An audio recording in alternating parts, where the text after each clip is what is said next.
a European Union, a set of circumstances that are right for this country. That does not mean that we accept every element of policy that our European partners propose. It does not mean, like the honourable gentleman, that we would never be isolated. It does not mean, like the honourable gentleman, that we would give up the veto. We are there to fight for British interests, not to follow the policy that he would and surrender British interests. Madam Speaker, why can he not stand at that dispatch box as Prime Minister and say that their views are wrong? Because if he carries on running from them, they will carry on chasing him. And the loser will be Britain, our jobs, our industry, our influence.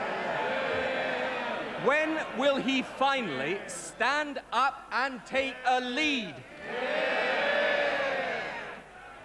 I have told the right honourable gentleman, the right honourable gentleman is putting views in the mouths of my honourable friends that are not theirs.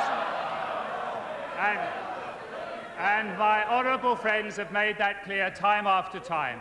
If the right honourable gentleman, if the right honourable gentleman really wants to sort out problems on Europe, he might make it clear that he disagrees with those 50 of his backbenchers who've issued their own manifesto, disagreeing with every element of the leader of the Labour Party's policy on Europe. Perhaps he'll make it clear that he disagrees with them. Our policy is to be within Europe, fighting for British interests, disagreeing with our European partners when we must, agreeing with them when it is in the interests of this country. John Greenway. Madam Speaker, would my right honourable friend join me in welcoming the announcement by the National Lotteries Charities Board of 150 million of grants today, mostly to help young people? Doesn't this show that this House was right to add the Charities Board as one of the recipients of national lottery funding? And isn't this the true image of the lottery in this country? Yeah. Well, I very much welcome many of the awards that have been made today. They certainly cover a wide range: money for Childline, the British Red Cross, Ex-Servicemen's Association, the Samaritans. All of that, I think, will have very widespread support across this country.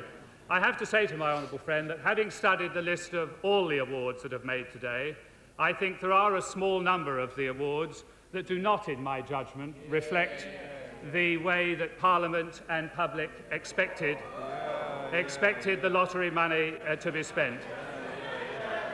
That is true of a minority of awards. The freedom to make these awards was given to the individual boards by this House, and they have responsibility for the awards they make.